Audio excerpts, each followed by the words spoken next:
താരങ്ങൾ ഉദിച്ചുയരുന്ന ലോകമാണ് സിനിമ. സിനിമയിൽ തന്നെ മേഖല വ്യത്യാസപ്പെടുന്നേ ഉള്ളൂ. അങ്ങനെ 2005 മലയാള സിനിമയിൽ സംവിധാന രംഗത്ത് ഉദിച്ചുയർന്ന താരമാണ് ഇന്ന് റേഡിയോ മാംഗോ സ്പോട്ട്ലൈറ്റിൽ എന്റെ ഗസ്റ്റ്. ഞാൻ ശാലിനിയാണ്. ഗസ്റ്റിന്റെ പേര് Roshan Andrews. Welcome to my show. Thank you. ഇന്നിപ്പോ ഇദ്ദേഹം എന്റെ മുന്നിലിരിക്കുന്നതിന്റെ റീസൺ നമ്മുടെയൊക്കെ തൊട്ടടുത്ത തിയേറ്ററിൽ ഓടിക്കൊണ്ടിരിക്കുന്ന ഒരു ബസ്സാണ്. ഏതൊരാൾക്ക് സ്കൂൾ കാലഘട്ടത്തിൽ അല്ലറ ചില്ലറ ഓർമ്മയെങ്കിലൊക്കെ തരുന്ന ഒരു ബസ്, സ്കൂൾ ബസ്. മലയാളത്തില് റോഷൻ ആൻഡ്രൂസിന്റെ 7ാമത്തെ സിനിമ.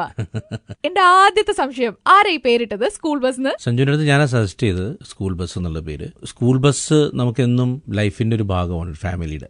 രാവിലെ ആണെങ്കിലും വൈകുന്നേരം ആണെങ്കിലും സ്കൂളിൽ കുട്ടികൾ പഠിക്കണമെങ്കിലും ഒരു ഭാഗമാണ്. അപ്പൊ ഒരു സഞ്ചാരമാണ് ടോട്ടൽ ലൈഫ് എന്ന് പറയുന്നത്. അപ്പൊ അതിനെ വെച്ചിട്ടൊരു സംഗതി പെട്ടെന്ന് പേര് വന്ന് വിട്ടപ്പോൾ അത് ഓക്കെ ആയിട്ട് അവനും തോന്നി, അങ്ങനെ അത് ഫിക്സ് ചെയ്തു. പൊതുവെ ആരാ സിനിമയ്ക്ക് പേരിടാറ്? അങ്ങനെയല്ല, ഇപ്പം നാളെ രാവിലെ എന്നുള്ള പേരിട്ടിങ്ങനെ സഞ്ജയാണ്, ഹൗൾഡാറി എന്നുള്ള പേരിട്ട ഞാനാണ്. അങ്ങനെ പല രീതിയിലും വരും. രണ്ടുപേർക്ക് ഇഷ്ടപ്പെട്ടാണെങ്കിൽ ഫിക്സ് ചെയ്തു. അല്ല, അപ്പൊ സിനിമയ്ക്ക് ഉള്ളിലെ ആൾക്കാരുടെ അടുത്ത് മാത്രമേ ചോദിക്കുള്ളൂ, അല്ലാണ്ട് വീട്ടിലൊന്നും ചോദിക്കില്ല? ടൈറ്റിലോ?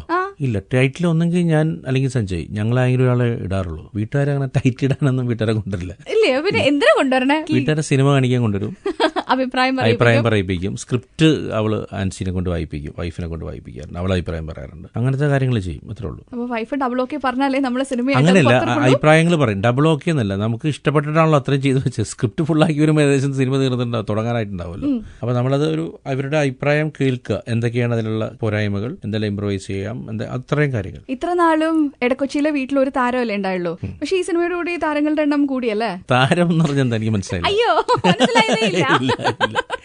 ഔദനാണ് താരം എന്നുള്ള പേരാണെങ്കിൽ അത് ആ സിനിമയുടെ പേരാണ്. ഞാനൊരു സംവിധായകനാണ്. എന്റെ ജോലി സംവിധാനം ചെയ്യുക, നിങ്ങളെയൊക്കെ സന്തോഷിപ്പിക്കുക, രസിപ്പിക്കുക എന്നുള്ള ജോലി ചെയ്യണം. താരമൊന്നുമില്ല വീട്ടില്. പക്ഷെ ഞാൻ 2005 മലയാള സിനിമയിൽ ഒരു താരം ഉദിച്ചുയർന്നു എന്ന് പറഞ്ഞപ്പോൾ സ്വന്തമായിട്ട് പേര് പറഞ്ഞു, റോഷൻ ആൻഡ്രൂസ്. എന്നോട് പറയാൻ പറഞ്ഞു, എന്നെ പറഞ്ഞില്ലെങ്കിൽ എഡിറ്റ് ചെയ്യുമെന്നൊക്കെ പറഞ്ഞ് എന്നെ കൊണ്ട് പറയിപ്പിച്ചല്ലേ. അതൊന്നും ഇവിടെ പറയാൻ പാടില്ല, അതൊക്കെ ബിഹൈൻഡ് ദ സീൻസ് ഉണ്ട്. ഒരു കാര്യം ഞാൻ തന്നെ പറയാം. സ്കൂൾ ബസ്സിലൂടെ റോഷൻ ആൻഡ്രൂസിന്റെ വീട്ടിൽ ഉദിച്ചുയർന്ന 2ാമത്തെ താരത്തിന്റെ പേരാണ് ആഞ്ചലീന റോഷൻ. ഇനി കുഴപ്പമില്ലല്ലോ? ഇല്ല.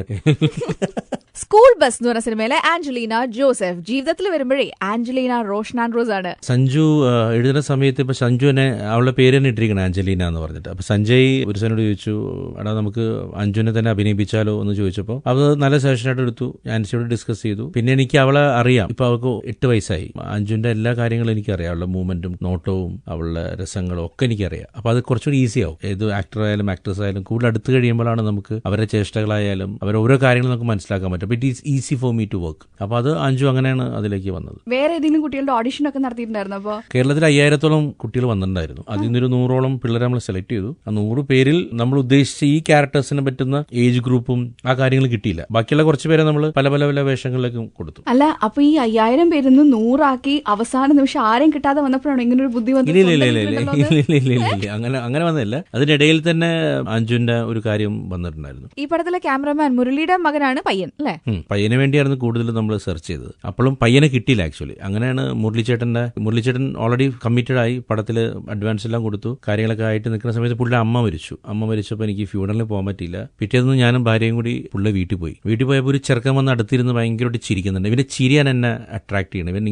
ഇവൻ ആരാന്ന് പോലും എനിക്ക് അറിയില്ലായിരുന്നു ആ സമയത്ത്. കുറച്ച് കഴിഞ്ഞപ്പോഴാണ് മുരളിയേട്ടൻ അത് എന്റെ മോനാന്ന് പറഞ്ഞു. അപ്പോൾ എത്ര 7ാം ക്ലാസ്സിൽ പഠിക്കുന്നത്. അപ്പോൾ എന്ത് ചായ എടുക്കാൻ ഇവരിറങ്ങി പോയപ്പോൾ ഞാൻ അനുസരിച്ച് പറഞ്ഞു, ഇത് കറക്റ്റാണ്, നമ്മുടെ പയ്യനാണ് കേട്ടോ. നല്ല ചിരി എന്ന് പറഞ്ഞു. ഇറങ്ങിയപ്പോൾ ഞാൻ മുരളിയുടെ അടുത്ത് പറഞ്ഞു, ഇങ്ങനെ നമുക്ക് എന്തുകൊണ്ട് ഇവനെ ആലോചിച്ചൂടെ എന്ന് പറഞ്ഞു. അയ്യോ ശരിയാവോ എന്നൊക്കെ ചോദിച്ചു. പിറ്റേ ദിവസം പുള്ളി വിളിച്ചിട്ട് പറഞ്ഞു സ്ക്രീൻ ടെസ്റ്റ് നടക്കാൻ പറഞ്ഞു. അങ്ങനെ അഞ്ജുനെയും കൊണ്ടുവന്നു സ്ക്രീൻ ടെസ്റ്റ് ചെയ്യാൻ. ഇപ്പൊ 2 പേരെയും നമ്മൾ നിർത്തി അഭിനയിപ്പിച്ചൊക്കെ നോക്കി കുഴപ്പമില്ലാണ്ട് ചെയ്തെന്ന് പറഞ്ഞിട്ടാണ് ഈ 2 പേരും ഇതിലേക്ക് എടുത്തത്.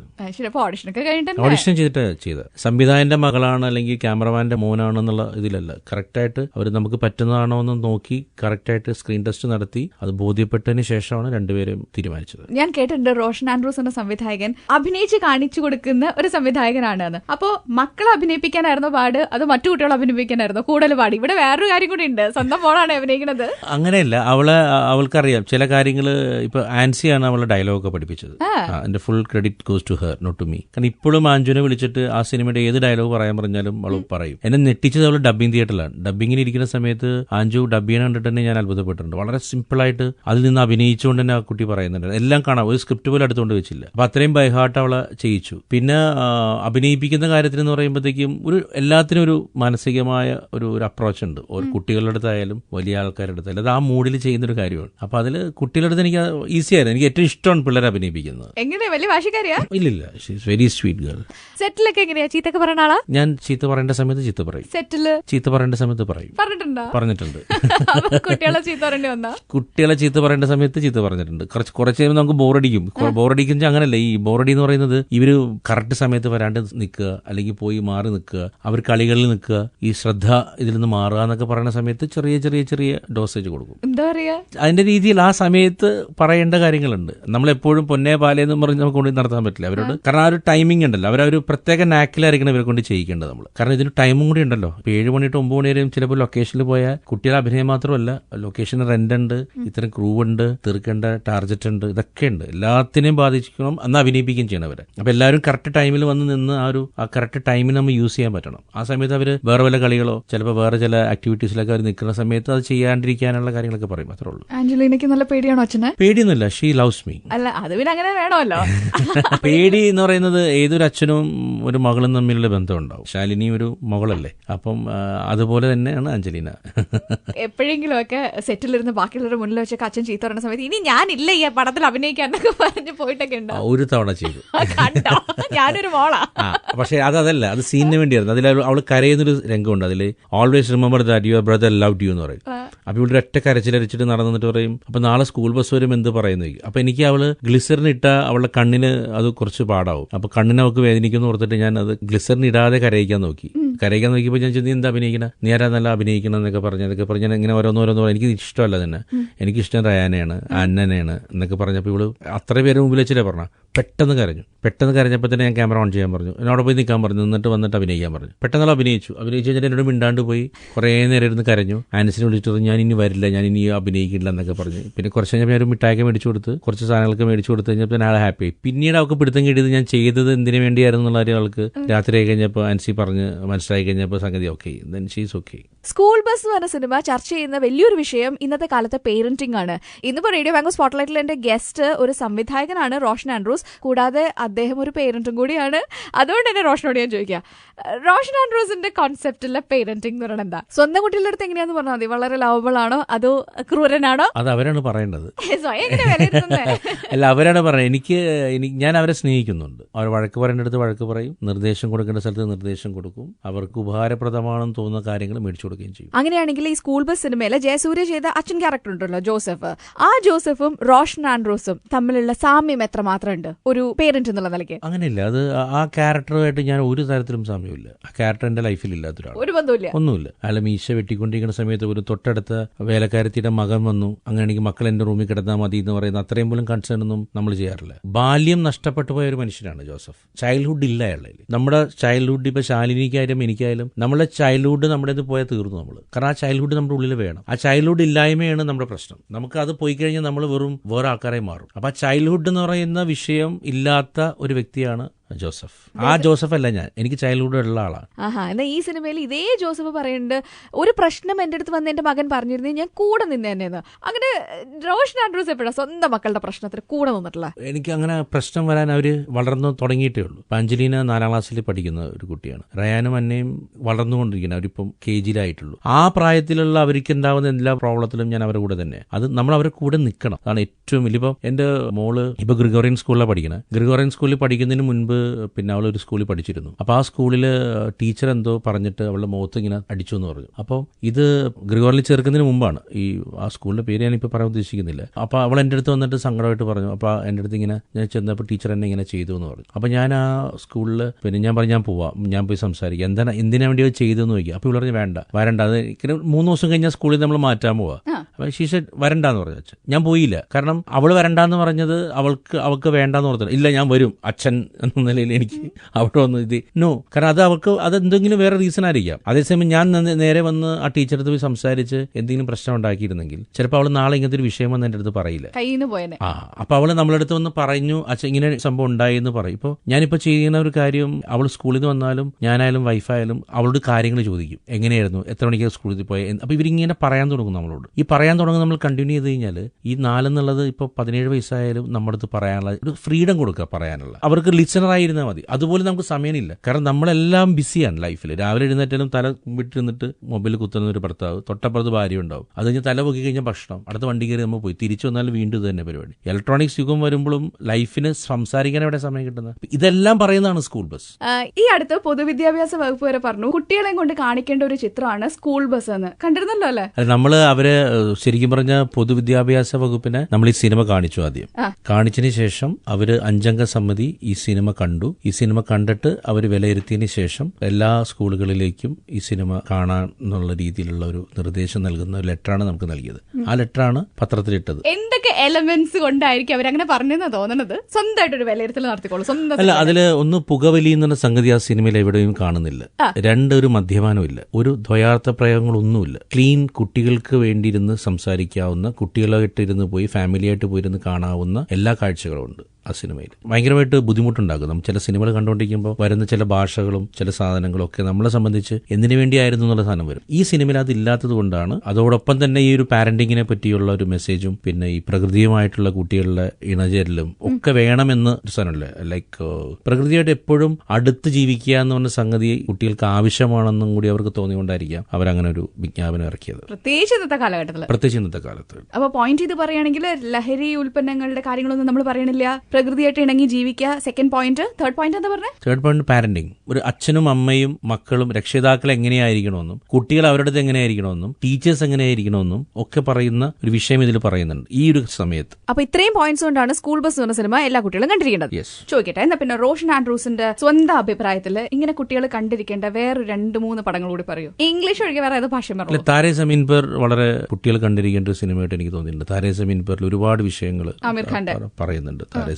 പിന്നെ ഫോറിൻ ഫിലിംസ് ഒരുപാടുണ്ട് പറയാനായിട്ട്. നമുക്കങ്ങനെ പറയാനായിട്ടുള്ള സിനിമകൾ തന്നെ ഇല്ല ഇവിടെ. മലയാളത്തിലാണെങ്കിലോ? മലയാളത്തിലും ഏതാണ് സിനിമ പറയൂ? കുട്ടികൾക്ക് വേണ്ടി എവിടെ സിനിമ ഉണ്ടാകുന്നത്? എന്റെ വീട് അപ്പുന്റെയും ഒക്കെ നൈസ്. കുട്ടികൾക്ക് വേണ്ടിയുള്ള സിനിമകൾ എന്ന് പറഞ്ഞാൽ കുട്ടികൾക്ക് വേണ്ടി ഇപ്പൊ കാക്കുത്തിക്കാവിൽ അപ്പൂപ്പൻ താടികളുണ്ട്, എന്റെ മാമാട്ടി കുട്ടിയുമൊക്കെയാണ്, അങ്ങനെ പറഞ്ഞ ഒരുപാട് പടങ്ങളുണ്ട്, മടിയൊരു കുട്ടിച്ചാത്താനുണ്ട്. ഇതൊക്കെ ഒരു കാലഘട്ടത്തിൽ ഞാൻ ഈ എന്റെ വീട് അപ്പുന്റെ വന്നിട്ട് ഇപ്പൊ ഏകദേശം ഒരു 10-15 വർഷമായിട്ടുണ്ട്. 10 വർഷം എന്തായാലായിട്ടുണ്ട്. അത് കഴിഞ്ഞിട്ട് കുട്ടികളെ ടാർഗറ്റ് ചെയ്തുകൊണ്ട് കുട്ടികൾക്ക് വേണ്ടി എൻജോയ് ആയിട്ടുള്ള സിനിമകൾ മലയാളത്തിൽ ഉണ്ടാകുന്നില്ല. അപ്പൊ അത്രയും സിനിമകൾ ഇനി ഉണ്ടാവണം. അതും ഈ ഒരു പൊതുവിദ്യാഭ്യാസ വകുപ്പിന്റെ ഈ ഒരു കാര്യം ചെയ്യിക്കാനായിട്ടുള്ള ഇതിനു വേണ്ടി ഇങ്ങനത്തെ ഒരു അനുമതി തരാൻ വേണ്ടി അതും ഒരു കാരണം കൂടിയാണ്. മലയാള സിനിമയിലെ ബെസ്റ്റ് സ്ക്രിപ്റ്റ് റൈറ്റേഴ്സ് 1ാം റാങ്ക് തൊട്ട് 4ാം റാങ്ക് വരെ കൊടുക്കണം. ആർക്കൊക്കെ കൊടുക്കും? ഇപ്പൊ ഉള്ളതിൽ ബോബി സഞ്ജയ്, സെക്കൻഡ് റാങ്ക് മുരളി ഗോപിന്, തേർഡ് റാങ്ക് ജെയിംസ് ആൽബർട്ട് നല്ല റൈറ്ററാണ്, ശ്യാം പുഷ്കരൻ. പടപടയെന്ന് പറയുന്നത് ഞാൻ വിചാരിച്ചില്ല. ഞാൻ കുറച്ചു നേരം ആലോചിച്ച് ഇല്ല എനിക്ക് ഇവരൊക്കെ നമ്മൾ നോട്ടീസ് ചെയ്ത് വെച്ച് ആ റൂട്ടിൽ നമുക്ക് എടുക്കാം. ഓക്കെ, റോഷൻ ആൻഡ്രൂസിന്റെ സിനിമകളിൽ അഭിനേതാക്കൾ ഇംപ്രോവൈസ് ചെയ്യേണ്ട ആവശ്യമില്ല, അല്ലെങ്കിൽ റോഷൻ സമ്മതിക്കില്ല. Yes or no? 100% ഞാൻ സമ്മതിക്കുന്ന ഒരാളാണ് ഇംപ്രോവൈസ് ചെയ്യുന്നത്. പക്ഷെ എന്റെ മനസ്സിലേക്ക് ഞാൻ കണ്ട ആ മൂമെന്റ് കിട്ടണവരെ, കിട്ടിക്കഴിഞ്ഞാൽ പിന്നെ വേണ്ട. അവർക്ക് തോന്നുകയാണെങ്കിൽ അത് ഇപ്പൊ പണ്ട് ആരും അഭിനയിച്ചിട്ട് ഡയറക്ടർ കട്ടെന്ന് പറഞ്ഞപ്പോ എന്തിനാ കട്ട് പറഞ്ഞാൽ എനിക്ക് ഇനി അഭിനയിക്കണം എന്ന് പറഞ്ഞ പോലെ ഇരിക്കും. അതില്ല, എന്റെ ഒരു കറക്റ്റ് സാധനം കിട്ടിക്കഴിഞ്ഞാൽ ഇറ്റ് ഇസ് ഓക്കെ. അപ്പൊ ആരെങ്കിലും പറഞ്ഞിട്ടുണ്ടോ ഞാൻ ഒന്നുകൂടി നന്നാക്കാന്ന്? അത് നന്നാക്കാന്ന് പറഞ്ഞാൽ എനിക്ക് അതിന്റെ ആവശ്യമില്ല, എനിക്ക് എല്ലാ സാധനം എടുത്താൽ പോരെ. സ്വന്തം സിനിമയിൽ അഭിനേതാക്കളെ അഭിനയം പഠിപ്പിച്ചിട്ടുള്ള സംവിധായകനാണ് Roshan Andrews. Yes or no? അഭിനയം പഠിപ്പിച്ചിട്ടൊന്നുമില്ല. ഞാൻ എന്റെ കഥാപാത്രം എങ്ങനെ നടക്കണം, എങ്ങനെ ഇരിക്കണം, എങ്ങനെ ശ്വസിക്കണം, എങ്ങനെ വർത്താനം പറയണം ഒക്കെ എനിക്കറിയാം. അത് അവരുടെ അടുത്ത് പറഞ്ഞു കൊടുത്ത് അവരെ കൊണ്ട് ചെയ്യിപ്പിക്കും. അഭിനയിച്ച് കാണിച്ചു കൊടുക്കുമോ? അഭിനയിച്ച് കാണിച്ചു കൊടുക്കില്ല. ആ മൂവ്മെന്റ്സ് ഒക്കെ ഞാൻ ചുമ്മാ നിന്ന് ആ മൂവ്മെന്റ് ഒക്കെ എങ്ങനെ നടന്നു വന്നോന്നൊക്കെ അഭിനയിച്ച് കാണിച്ചു കൊടുക്കുക എന്ന് പറയുന്നത്. ഇപ്പൊ ചില എക്സ്പ്രഷൻസ് ഞാൻ മനസ്സിൽ കണ്ട സാധനങ്ങൾ പറഞ്ഞു കൊടുത്തിട്ട് കറക്റ്റായിട്ട് വരുന്നില്ലെങ്കിൽ പെട്ടെന്ന് എന്റെ മനസ്സിൽ വരുന്ന കാര്യങ്ങൾ ചെയ്ത് കാണിക്കുമ്പോൾ അത് അവർക്ക് കുറച്ച് അതിലും നന്നായിട്ട് അവർ തിരിച്ചു തരും. എല്ലാ തവണയും തിരിച്ചു വന്നിട്ടുണ്ട്. ഒരാൾ പോലും തിരിച്ചു തരാറുന്നിട്ടില്ല. ഇല്ല. ആ ചിരി മനസ്സിലായത് പച്ചക്കള്ള പറയണെന്ന്. ഇത് ഈ ഇന്റർവ്യൂയിലൂടെ ഞാനൊരു കള്ളനാണ് എന്ന് വരുത്താനാണോ ഉദ്ദേശിക്കുന്നത്? ഇതുവരെ ഞാൻ സത്യമായിട്ട് സംസാരിച്ചുകൊണ്ടിരുന്ന വെച്ചാൽ ഇനി എല്ലാം കള്ളത്തരവ് പറയട്ടെ. എനിക്ക് കൂടി തോന്നണ്ടേ സത്യമാണ്? നമ്മളൊരു സിനിമ എടുക്കുമ്പോൾ പ്രേക്ഷകനെ കൂടി വിശ്വസിപ്പിക്കണമല്ലോ. ശരി, അപ്പൊ എന്താ ചെയ്യേണ്ടത്? ഞാനിപ്പോ സത്യം പറയണോ നോണ പറയണോ? സത്യം പറയണം. ശരി, അടുത്ത ചോദ്യം. റിലേഷൻഷിപ്സിന് ഒരുപാട് പ്രാധാന്യം കൊടുക്കുന്ന സിനിമകളാണ് റോഷൻ ആൻഡ്രൂസിന്റെ മുഴുവൻ. അപ്പൊ ചോദിക്കട്ടെ, Roshan Andrews as a parent എത്ര മാർക്ക് കൊടുക്കും? 10. ഒരു അച്ഛൻ എന്നുള്ള നിലയ്ക്ക്, ഒരു ഭർത്താവ് എന്നുള്ള നിലയ്ക്ക്, ഒരു സംവിധായകൻ എന്നുള്ള നിലയ്ക്കോ? അത് ആൾക്കാരാണ്. എനിക്ക് സ്വയം മാർക്കിടാൻ, എനിക്ക് മാർക്കിടുന്ന പരിപാടി എനിക്കില്ല. അയ്യോ, ഞാനോടും പറയില്ല, സ്വന്തമായിട്ട് പറഞ്ഞോ? ഇല്ല, ഞാൻ എടുത്തില്ല. എന്നാ ഞാൻ പറയാം, 10 കൊടുത്തോ. Thank you. സന്തോഷാണോ? ആൾക്കാർ കൂവോ? എനിക്കറിയില്ല. ശരി, ഒരു ആക്ടർ എന്നുള്ള നിലയ്ക്ക്? റോഷൻ ആൻഡ്രൂസോ? ആക്ടർ നിലയ്ക്കോ? അഭിനയം എനിക്ക് വലിയ ഇഷ്ടമുള്ളൊരു സംഭവമാണ്. വേണേൽ 10 കൊടുത്തോളൂ, അതിന് കുഴപ്പമില്ല. ശരി, റോഷൻ ആൻഡ്രൂസ് തിയേറ്റർ ബാക്ക്ഗ്രൗണ്ട് ഉള്ള ആളാണ്, അഭിനയിക്കാൻ അറിയാവുന്ന ആളാണ്. അപ്പൊ ഞാൻ നേരത്തെ ചോദിച്ച ചോദ്യം ഒന്നുകൂടി ചോദിക്കാം. റോഷൻ ആൻഡ്രൂസിന്റെ സിനിമകളിൽ റോഷൻ ആൻഡ്രൂസിനേക്കാൾ മോശമായിട്ട് അഭിനയിക്കുന്ന ആൾക്കാർ അഭിനയിച്ചിട്ടുണ്ട്, യെസ് ഓർ നോ? അത് എനിക്ക് പറയാൻ പറ്റത്തില്ല. ഞാൻ ചെയ്തേക്കുന്ന സിനിമകളിൽ എല്ലാവരും ഞാൻ ആഗ്രഹിക്കുന്ന തരത്തിലേക്ക് എത്തിക്കാനുള്ള മാക്സിമം അവർ ചെയ്തിട്ടുണ്ട്. ഞാൻ യെസ് ഓർ നോ മാത്രമേ ഞാൻ യെസ് ഓർ നോ പറയില്ല. അപ്പൊ ഉണ്ട്, എന്നോട് നേരത്തെ പറഞ്ഞാണ് സത്യം മാത്രമേ എങ്കിൽ പറയൂ. ശരി, സത്യം മാത്രമേ പറയൂ. എന്തെങ്കിലും ബുക്ക് ഉണ്ടോ ഇവിടെ പിടിച്ച്? മറ്റേ ബൈബിൾ അങ്ങനെ വല്ലതും ഉണ്ടോ ഇവിടെ റേഡിയോ മേഖലയിൽ? തൽക്കാലില്ല. ഓക്കെ, ശരി. അപ്പൊ പറയൂ യെസ് ഓർ നോ. യെസ്. ഇതൊക്കെ ആദ്യമേ പറഞ്ഞാ പോരായിരുന്നോ? ശരി, ഈ സിനിമയില് സ്കൂൾ ബസ്സിൽ അവസാനം കുറെ മൃഗങ്ങളെ കാണിക്കണ്ടല്ലോ. അതിൽ തന്നെ റോഷൻ ആൻഡ്രൂസിന്റെ സിനിമയുടെ സെറ്റുകളിൽ റോഷൻ ആൻഡ്രൂസ് ഒരു കടുവയാണോ മാനാണോ? ഞാൻ കൂടുതൽ ചോദിക്കില്ല, പാമ്പാണോ കുരങ്ങനാണോ എന്ന് ചോദിക്കുന്നില്ല. കടുവയാണോ മാനാണോ അതാണ് ചോദ്യം അല്ലേ? കൂടുതൽ ഓപ്ഷൻസ് വേണോ? ഇല്ല, രണ്ടും നല്ല സാധനമാണ്. ഞാന് കടുവയാണോ മാൻകുട്ടിയാണോ കടുവ ചോദിക്കും. എന്തായാലും ഭയങ്കര സാധനമായിരിക്കുമല്ലോ. മാനാണെങ്കിൽ മാനാണെങ്കിൽ പാവാടോ. എനിക്ക് മാനായിക്കോട്ടെ. മാനായിക്കോട്ടെ. ബാക്കിയുള്ളവരോട് ചോദിക്കണം. ഇടക്കൊച്ചിയിലെ വീട്ടിൽ 3 കുട്ടികളുണ്ടെന്ന് പറഞ്ഞു. ഈ 3 കുട്ടികളിൽ എത്ര പേര് സ്കൂളിൽ പോകുന്നുണ്ട്? 2 പേര്. അപ്പൊ ബഹളായിരിക്കല്ലോ 1-ാം തീയതി സ്കൂൾ തുറന്നിട്ട്. 1-ാം തീയതി ബഹളമൊന്നും ഇല്ല, കാരണം അവർക്ക് ഓൾറെഡി എല്ലാം പ്രിപ്പറേഷൻസ് ഒക്കെ ചെയ്ത് കഴിഞ്ഞു. പാഞ്ചു ഇപ്പോ 4-ാം ക്ലാസ്സിൽ പോകുന്നു, റയാൻ KG ആയി, അന്നൻ അടുത്ത വർഷം വിടും. വീട്ടിലിപ്പോ ഈ സ്കൂൾ തുറന്നിട്ട് ടെൻഷൻ ആർക്കാ? കുട്ടികൾക്കാണോ അത് റോഷനും ആൻസിക്കുമാണോ? ടെൻഷൻ ഇല്ല ശരിക്കും. ഞാൻ അങ്ങനത്തെ ഒരു ആൻസിക്ക് വൈഫിന് ചെറിയ രാവിലെ എഴുന്നേൽക്കുക, അവർക്ക് ഭക്ഷണം ഉണ്ടാക്കി കൊടുക്കുക, അങ്ങനത്തെ കാര്യങ്ങൾ, ബസ് വരുന്നു കൊണ്ടാക്കുന്നു, അങ്ങനത്തെ കുറച്ച് കാര്യം ഞാനും കൂടെ നിൽക്കും. ഞാനുള്ളപ്പോൾ ഞാനും സഹായിക്കും. ബാക്കി അങ്ങനെ ബഹളോ കാര്യങ്ങളോ എല്ലാം പ്രിപ്പയർഡ് ആണ്. നേരത്തെ ബാഗ് മേടിച്ചു. ഇപ്പോഴെല്ലാം ഓർഗനൈസ്ഡ് ആണല്ലോ ഭയങ്കര. 3-ാം തീയതി പോയ ബുക്ക് കിട്ടും, 3-ാം തീയതി കിട്ടും. അതുകൊണ്ട് അങ്ങനത്തെ ഒരു എല്ലാം nothing, very calm and quiet. ഒരു കല്യാണ വീടിന്റെ തിരക്ക് പോലെയാണ് ഒരു സ്കൂൾ തുറക്കുന്ന മിക്ക വീടുകളിലും. ഒരു ബജറ്റൊക്കെ ഇട്ട് അതിന് വേണ്ട സാധനങ്ങളൊക്കെ വാങ്ങിച്ച് അങ്ങനെ ബജറ്റൊക്കെ ഇട്ട് ഓർഗനൈസ്ഡ് ആയിട്ടാണ് കുട്ടികളുടെ സ്കൂളൊക്കെ തുറന്നത്. ബഡ്ജറ്റ് എന്ന് പറയുന്നത് സ്കൂളിൽ ബഡ്ജറ്റ് കൊടുത്തല്ലേ പറ്റും. ഇത്ര പുസ്തകത്തിന് ഇത്ര രൂപ എന്ന് പറഞ്ഞാൽ അത് കുറച്ചൊരു വേണമെന്ന് പറയും ആരെങ്കിലും. നമുക്ക് ഒരു 10,000 രൂപ തരുമെന്ന് 5,000 രൂപ തരുമെന്നൊക്കെ ചോദിക്കാൻ പറ്റില്ല.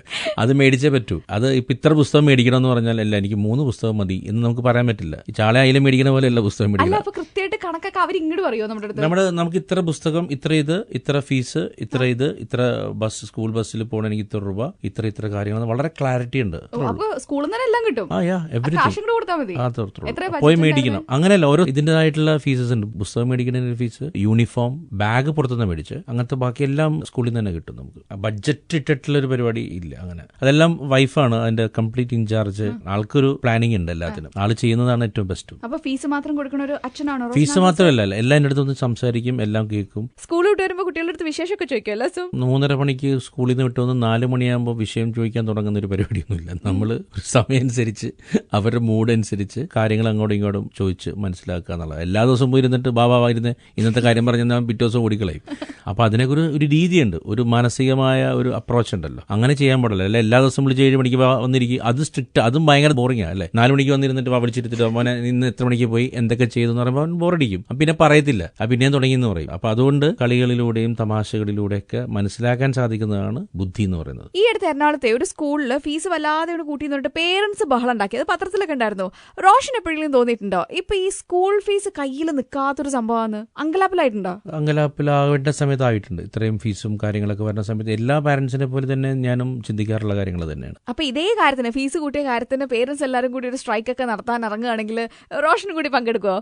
എനിക്ക് ന്യായമാണെന്ന് തോന്നിയ കാര്യമാണെങ്കിൽ ഞാൻ പങ്കെടുക്കും. എല്ലാത്തിനും ധാരണ നടത്തുന്നതിനപ്പുറം റെമഡി ഒരുപാടുണ്ട്. നമുക്ക് ആ റെമഡി കണ്ടെത്തുന്നതിലാണ് കഴിവെന്ന് പറയുന്നത് അല്ലേ. ആക്ച്വലി അങ്ങനെ ഒരു പ്രകടനം നടത്തി കഴിഞ്ഞപ്പോഴേക്കും അവർ ഫീസ് കുറച്ച് പകുതിയായിട്ട്. Very good. എനിക്കത് 15,000-20,000 സ്കൂളുള്ള സംസ്ഥാനമാണ് കേരളം എന്ന് പറയുന്നത്. മനസ്സിലായി. അതിൽ ഒരു സ്കൂളല്ല, ഇവിടെ എത്രയോ സ്ഥാപനങ്ങൾ, എത്രയോ ഇൻസ്റ്റിറ്റ്യൂഷൻസ് നടക്കുന്നു. അപ്പോൾ ഒരു വിഷയം മാത്രമല്ല, ഒരുപാട് കാര്യങ്ങളുണ്ട്. അപ്പൊ കൺസേൺഡ് ആണ് റോഷൻ ആൻഡ്രൂസ്. ഒരു ഡയറക്ടർ എന്നുള്ള നിലയ്ക്കല്ല, ഒരു അച്ഛൻ എന്നുള്ള നിലയ്ക്ക്. വീട്ടില് 3 ചെറിയ കുട്ടികളാണ് ഉള്ളതെന്ന് പറഞ്ഞു. ഈ കുട്ടികളുടെ എന്തെങ്കിലും ശൈലികളോ അല്ലെങ്കിൽ അവരുടെ എന്തെങ്കിലും ഡയലോഗോ ഒക്കെ സിനിമയ്ക്ക് വേണ്ടി എടുത്തിട്ടുണ്ടായിരുന്നു, ഈ സ്കൂൾ ബസ്സിന് വേണ്ടിയിട്ട്. റയാൻ പറഞ്ഞ ഡയലോഗ് ഇപ്പൊ സഞ്ജു തന്നെ പറഞ്ഞു. ഒരു ദിവസം അവൻ എന്തോ പെൻസിലൊക്കെ എടുത്ത് വീട്ടിൽ വരച്ചു വയ്ക്കും, മതിലില് ഫുൾ വരച്ചു വയ്ക്കുമ്പോൾ ഞാൻ ഒരു ദിവസം ഒന്ന് പെയിന്റ് ഒക്കെ അടിച്ച് വെച്ചിട്ട് ഞാൻ പറഞ്ഞു ഇനി വരക്കരുതട്ടാന്ന് പറഞ്ഞു. പിറ്റേ ദിവസം ഞാൻ രാവിലെ നോക്കിയപ്പോൾ ഫുൾ വരച്ചു വെച്ചിരിക്കുക. വരച്ചു വെച്ചോണ്ടിരുന്നിട്ട് ഈ പെൻസിലും കാണാനില്ല അവിടെ. അപ്പോൾ ഞാൻ പെൻസിൽ എടുത്ത് മാറ്റി ആൻസി എന്നിട്ട് ഡയാൻ എവിടെ പെൻസിൽ എവിടെയെന്ന് ചോദിച്ചു. പെൻസിലാ, ഞാനൊന്ന് ആലോചിക്കട്ടെ എന്ന് പറയും. മനസ്സിലായോ? അപ്പോൾ അത് എനിക്ക് ഭയങ്കര സംഭവമായി പോയി. അവൻ ആ ഡയലോഗ് അടിച്ച് ഞാനൊന്ന് ആലോചിക്കട്ടെ എന്ന് പറയും. ഇത് ഞാൻ സഞ്ജുവിൻ്റെ അടുത്ത് പറഞ്ഞു. അല്ലെങ്കിൽ ഇങ്ങനെ അതാണ് അഞ്ജലിനെ കൊണ്ട് അവിടെ പറയിച്ചേക്കണം. അപ്പം ഞങ്ങളുടെ ലൈഫിൽ നടക്കുന്ന കാര്യങ്ങളൊക്കെ പിന്നെ അഞ്ജു പറഞ്ഞ ഡയലോഗും ലൈഫിൽ നടന്ന കാര്യങ്ങളും സഞ്ജുവായിട്ട് ഷെയർ ചെയ്യും. അപ്പം ഇത്രയും ചില സാധനങ്ങൾ നമ്മൾ എടുക്കാറുണ്ട്. കുട്ടികളിൽ നിന്ന് കുഞ്ഞു സാധനം എടുക്കും. അപ്പൊ ഈ ഉപ്പിലിട്ട നെല്ലിക്ക കണ്ടിട്ട് ഗുലാബ് ജാമുൻ ആണോ ചോദിക്കുന്നത്? സ്വന്തം വീട്ടിൽ നിന്നിടത്താണോ അതോ വല്ല വീട്ടിൽ നിന്നിടത്താണോ? അല്ല, സഞ്ജയുടെ എഴുതിയ ഞാൻ ആകെ എനിക്ക് തോന്നുന്നു 1-2 ഡയലോഗിൽ ഇത് മാത്രം, ഈ ഞാനൊന്ന് ആലോചിക്കട്ടെ എന്ന് പറയുന്നൊരു സംഗതി മാത്രം. അതല്ലാതെ ബാക്കിയൊക്കെ അവന്റെ ലൈഫിലുണ്ടായതും ആ കഥാപാത്രത്തിലുണ്ടായതും ബാക്കിയൊക്കെ എഴുതപ്പെട്ട അങ്ങനെ ഒരു കാര്യം മാത്രം ഉണ്ടായിട്ടുള്ളൂ. പക്ഷെ അങ്ങനെ സംസാരിക്കുന്ന അല്ലെങ്കിൽ ഇപ്പോഴത്തെ കുട്ടികൾക്ക് ഇത്തരത്തിലുള്ള കാര്യങ്ങളൊന്നും അറിയില്ല, അങ്ങനെയൊക്കെ തോന്നിയിട്ടുണ്ടോ? ശരിക്കും ഉപ്പിലിട്ട മാങ്ങ എന്താ അറിയില്ല, അല്ലെങ്കിൽ ലൂവിക്ക് എന്താന്ന് അറിയില്ല എന്നൊക്കെ? എന്റെ മക്കൾക്ക് അറിയാവുന്ന ഉപ്പിലിട്ട മാങ്ങ ലൂവിക്ക് എന്താന്നൊക്കെ പറഞ്ഞാൽ അവർക്ക് ചിലപ്പോൾ മനസ്സിലാവുമെന്ന് എനിക്ക് തോന്നുന്നില്ല. അത് ഇങ്ങനത്തെ സിനിമകളിലൂടെ മനസ്സിലാവുള്ളൂ. അതപ്പോ മനഃപൂർവ്വം അത് സൊസൈറ്റിക്ക് മനസ്സിലാക്കി. ഈ റൗണ്ടിന്റെ പേര് പഞ്ച് ക പഞ്ച് എന്നാണ്. ഇതിൽ ഞാൻ 5 വാക്കുകൾ പറയും. എന്താണോ ആദ്യം മനസ്സിൽ വരുന്നത് അത് പറയാം. ഒരാളുടെ മുഖമായിക്കോട്ടെ, ഒരു സിറ്റുവേഷൻ ആയിക്കോട്ടെ, എന്ത് വേണമെങ്കിലും. ശരി. വിമർശനം. ഒരു സിനിമയെ വിമർശിക്കുന്ന ഒരാളുടെ വോളിയം ഓഫ് വർക്ക് ഞാൻ ശ്രദ്ധിക്കും. അയാൾ ചെയ്തിട്ടുള്ള ഒരു സിനിമ സംവിധായകനാണ്, സിനിമാ മേഖലകളിൽ എന്തെങ്കിലും നല്ലൊരു കാര്യം ചെയ്തിട്ടുള്ള ഒരാളാണ് എന്നെ വിമർശിക്കണമെങ്കിൽ ആ വിമർശനം ഞാൻ സ്വീകരിക്കും. അല്ലാതെ ഒന്നും ചെയ്യാത്ത ഒരുത്തൻ ഏതെങ്കിലും കമ്പ്യൂട്ടറിന്റെ മുമ്പിലോ ഏതെങ്കിലും മൊബൈലിൽ ഇരുന്നോ എന്തെങ്കിലും കുത്തിയിട്ട് വിമർശിച്ചാൽ അത് ഞാൻ ഒരു വിലയ്ക്ക് എടുക്കത്തുമില്ല. ഇപ്പൊ ഈ വിമർശനം എന്ന് ഞാൻ പറയുമ്പോൾ ആരുടെയെങ്കിലും മുഖം എന്തെങ്കിലും ഓർമ്മ വന്നോ? ഇല്ല, ആരുടെ മുഖമൊന്നും. എനിക്ക് ഒരുപാട് വിമർശനം തുടക്കം തൊട്ടുണ്ട്. അതുകൊണ്ട് എനിക്ക് അങ്ങനെ ഏറ്റവും സിമ്പിളായിട്ട് ചെയ്യാൻ പറ്റുന്ന ജോലിയാണ് ഒരു തരം വിമർശിക്കാറുള്ളത്. അടുത്തത് confidence. Pinarayi Vijayan chief minister, അദ്ദേഹത്തിനോട് എനിക്ക് ഭയങ്കര, അദ്ദേഹം വന്ന് ഒരു കാര്യം പറയുമ്പോഴും അദ്ദേഹം ഒരു കാര്യം പ്രഖ്യാപിക്കുമ്പോഴൊക്കെ I have huge respect on him. ആ മുഖത്തൊരു കോൺഫിഡൻസ്, അദ്ദേഹം പറയുന്ന കാര്യത്തിലൊരു കോൺഫിഡൻസ്. ശത്രു ഇല്ല എന്ന് പറയരുത്, പ്രത്യേകിച്ച് ഈ മേഖലയില്. ശത്രു എന്ന് പറയുന്നത് ഞാനെന്ന വ്യക്തിയെ മനസ്സിലാക്കാതെ ഏതോ ഒരു മുറിയിലിരുന്ന് ഏതോ ഒരു യാത്രയിലിരുന്ന് എന്നെക്കുറിച്ച് എന്തൊക്കെയോ പറയുന്ന ആ വ്യക്തി. ഞാൻ ഈ വിമർശനത്തിന് ഡെഫിനേഷൻ സംഭവിച്ചു നിർത്തിയിട്ട് എല്ലാത്തിലും സമ്മതിക്കില്ല. സത്യം പറയാം, ആരുടെ മുഖം ഓർമ്മ വരണം? എനിക്ക് ഒരാളുടെ മുഖം ഓർമ്മ വരുന്നില്ല. ഒരുപാട് ശത്രു എങ്ങനെ എനിക്ക് ഒരു ശത്രു. ഇപ്പൊ ശാലിനി എന്റെ ശത്രുവാണോ? അല്ല. അതുപോലെ എനിക്ക് ഒരാഗ്രഹത്തിൽ പോയി ചോദിക്കാൻ പറ്റുമോ എന്റെ ശത്രുവാണെങ്കിൽ എന്റെ ശത്രുവാണെന്നോ? ഇല്ല. ഞാൻ ഇത്രേ ഉള്ളൂ, ഏറ്റവും സിമ്പിൾ ആണ്. അതായത് ശാലിനെ കുറിച്ച് എനിക്ക് അറിയാമെന്ന് വിചാരിക്കുക. എനിക്ക് അറിയാമെങ്കിൽ ശാലിനെ ഞാൻ ശത്രുവായിട്ട് കാണാൻ എനിക്ക് പറ്റത്തില്ല. You are my friend. ശത്രു എന്ന് പറയുന്നത് ശരിക്കും അയാളാണ്. നമ്മൾ വിചാരിക്കും നമ്മൾ എന്തിനും ദ്രോഹിക്കുന്നവനോ നിന്നെ ഞാൻ ചെയ്തു തരാണെന്നോ, അതല്ല ശത്രു. യഥാർത്ഥ ശത്രു എന്ന് പറയുന്നത് ശാലിനെ കുറിച്ചോ എന്നെ കുറിച്ചോ നമ്മളെപ്പറ്റി അറിയാതെ, നമ്മൾ ആരാണെന്നോ നമ്മൾ എന്താണെന്നോ നമ്മളെപ്പറ്റി ഒന്നും അറിയാതെ ഏതോ കേട്ട കഥകളിലും കണ്ട കഥകളിലും ഇരുന്നിട്ട് ഏതോ ഒരു സ്ഥലത്തിരുന്ന് നമ്മളെക്കുറിച്ച് പറയുന്ന അപവാദ കഥകൾ വിളിച്ചു പറയുന്ന ആ ഒരു മനുഷ്യത്വത്തെ ശത്രു എന്ന് വേണേ പറയാം. അതാരാന്ന് ചോദിച്ചേ? ഒരുപാട് പേരുണ്ടാവൂലേ ലോകത്ത്, എത്ര പേരുണ്ട്. ശാലിനിക്ക് അറിയാം ശാലിന്റെ ശത്രുക്കളെ? ചുമ്മാടിയ ശത്രുക്കളൊക്കെ ഉണ്ടാവും എല്ലാവർക്കും. നമ്മളൊക്കെ മനുഷ്യരല്ലേ, പോട്ടെ, സാരില്ല, പറയില്ല. അതാണ് മോറൽ ഓഫ് ദി സ്റ്റോറി. ശരി, അടുത്തത് പരാജയം എന്ന് പറയുമ്പോ കാസിനോ ഒരു പരാജയമാണ്. സംവിധായകൻ ജീവിതത്തെ മനോഹരമായി തിരശ്ശീലയിൽ കാണിക്കാൻ സാധിക്കുന്ന, നല്ല ലൈഫ് കാണിക്കാൻ സാധിക്കുന്ന ഒരു പ്രവൃത്തി, ആ പ്രവൃത്തി ചെയ്യുന്ന ആളാണ് സംവിധായകൻ. ജീവിതത്തിൽ ടു ഗീവ് ലൈഫ്, ഒരു ജീവിതത്തെ കാണിക്കാൻ സാധിക്കുന്ന ഒരു കഴിവ്, അതിനെയാണ് സംവിധാനം എന്ന് പറയുന്നത്. ഞാൻ സംവിധായകൻ, അതാണ് സംവിധായകൻ. അപ്പൊ സ്വന്തം മുഖം ഓർമ്മ ഒന്നുമില്ലേ? ഇല്ല. ആ സംവിധായകനായിട്ട് ഞാൻ ഒരാളെ അംഗീകരിക്കണമെങ്കിൽ ആ തിരശ്ശീലയിൽ എനിക്ക് ജീവിതം തൊടാൻ സാധിക്കണം. ആ തിരശ്ശീലയിൽ എന്നെ ആരൊക്കെ തൊടിപ്പിച്ചിട്ടുണ്ടോ അവരൊക്കെ എനിക്ക് ഏറ്റവും പ്രിയപ്പെട്ട സംവിധായകരാണ്. തോന്നണ്ട, ഞാൻ സംവിധായകൻ എന്ന് പറയുമ്പോൾ ആദ്യം മനസ്സിൽ വരുന്ന ഒരു മുഖമോ ഒരു സിറ്റുവേഷനോ ആണ് ചോദിച്ചത്. ഇത് രണ്ടും വരില്ല? ഇല്ല, എനിക്കിതാ വരുന്നത്. എനിക്ക് എന്താണ് അസുഖമാണെന്ന് അറിയില്ല. നല്ലൊരു ഡോക്ടറെ കാണിക്കുന്നത് വളരെ നല്ലതാണ്. സംവിധായകൻ എന്ന് പറയുമ്പോൾ പഴയകാലത്ത് തൊപ്പിയും വെച്ചിട്ട് പിന്നെ താടിയും വളർത്തി വന്നിരുന്ന് അധികം സംസാരിക്കാതെ ഒരു സിഗരറ്റും വലിച്ച്, യെസ്, അതാണോ സംവിധായകൻ എന്ന് എനിക്കറിയില്ല. അല്ലെങ്കിൽ ഭയങ്കര അലർച്ചെടുത്ത് ഒച്ചെടുത്ത് ബഹളം വെച്ച് ആൾക്കാരെ ചീത്ത വിളിക്കുന്നത്, അതുമല്ല സംവിധായകൻ. സംവിധായകൻ എന്ന് പറയുന്നത് റിയൽ ലൈഫിനെ ഏറ്റവും മനോഹരമായിട്ട് സ്ക്രീനിൽ കാണിക്കുന്ന ആ കപ്പാസിറ്റി, ആ കഴിവിനെയാണ് ഞാൻ സംവിധായകൻ എന്ന് പറയുന്നത്. എനിക്കങ്ങനെ ഒരാളുടെ മുഖമോ കാര്യങ്ങളോ ഒന്നും വന്നിട്ടില്ല മനസ്സിൽ. ഇത്രയും ആൾക്കാരെ ഞാൻ സ്പോട്ട്ലൈറ്റിൽ എടുത്തിട്ട് എന്നെ തോപ്പിക്കുന്ന രീതിയിൽ ഈ ഒരു റൗണ്ട് ചെയ്ത ഒരേ ഒരാളാണ്. Congratulation. Thank you miss Shalini. ഇത്ര നേരം ക്ഷമയോടുകൂടി സംസാരിച്ചതിൽ വളരെ നന്ദിയുണ്ട് കേട്ടോ. പിന്നെ ഒറ്റ പരാതിയുള്ളൂ, ഞാൻ ചോദിച്ചതിനൊക്കെ ചില സ്ഥലത്തൊക്കെ കള്ളം പറഞ്ഞു. ഏതൊക്കെ പോയിന്റ് വേണം ഇപ്പൊ തിരുത്തോ? കണ്ടോ, എനിക്ക് ഓർമ്മ ഉണ്ടാവില്ല എന്ന് അറിയാതെ. പറയൂ, ചോദിക്കൂ. ഞാൻ കള്ളം പറഞ്ഞ 2 പോയിന്റ് പറ. ശരി, ഒന്ന് കാട്ടിലെ പൂവ്. കാട്ടിലെ പൂമരം. കുട്ടി ആ കാട്ടിലുണ്ട്, കാട്ടിൽ പോയി കാണൂ. ഇനി അടുത്തത് പറയൂ. എന്നാ പിന്നെ നമുക്ക് നിർത്താം. മതിയോ? Okay okay. ശരി, പൊതുവിദ്യാഭ്യാസ വകുപ്പ് മാത്രമല്ല, ആ പടം കണ്ട ആർക്കായാലും തോന്നും ഇന്നത്തെ സമൂഹത്തിലുള്ള കുട്ടികൾ കാണേണ്ട ഒരു പടം തന്നെയാണ്. അപ്പൊ ഒരുപാട് കുട്ടികൾ കാണട്ടെ, ഒരുപാട് പേരൻസ് കാണട്ടെ, അത്രയും പേരൻസ് നന്നാവട്ടെ. ഇനി ഒത്തിരി നാൾ ഓടട്ടെ പടം. All the very best. Thank you Sharini, thank you so much. ഇനി ഏതാ അടുത്ത പടം തുടങ്ങിയോ? അടുത്തത് ബോബി സഞ്ജയ് ആയിട്ടുള്ള സിനിമ. വീണ്ടും വെറുതെ ആൾക്കാർ ചോദിക്കണം കേട്ടോ. ബോബി സഞ്ജയുടെ 2-3 പടങ്ങളുണ്ട്. അതിലൊന്ന് ഇപ്പം സ്റ്റാർട്ട് ചെയ്യും. അത് കഴിഞ്ഞിട്ട് നിവിൻ പോളിനെ വെച്ചിട്ടൊരു 2 പ്രോജക്റ്റ് ഇങ്ങനെ ഒരു കഥ ആയിട്ടുണ്ട്. നോക്കട്ടെ എങ്ങനെയൊക്കെ വരുമെന്ന് എനിക്കറിയില്ല. ഇപ്പൊ അടുത്തൊരു കഥ ഞങ്ങൾ ഇരിക്കണേണ്. ചിലപ്പോൾ ഒരു പ്രണയമായിരിക്കാം. ഒരു പ്രണയം പറഞ്ഞിട്ടില്ല ഞാൻ. അപ്പൊ ഒരു പ്രണയ കഥ ചെയ്താലോ എന്ന് ആഗ്രഹിക്കുന്നു. ഒരു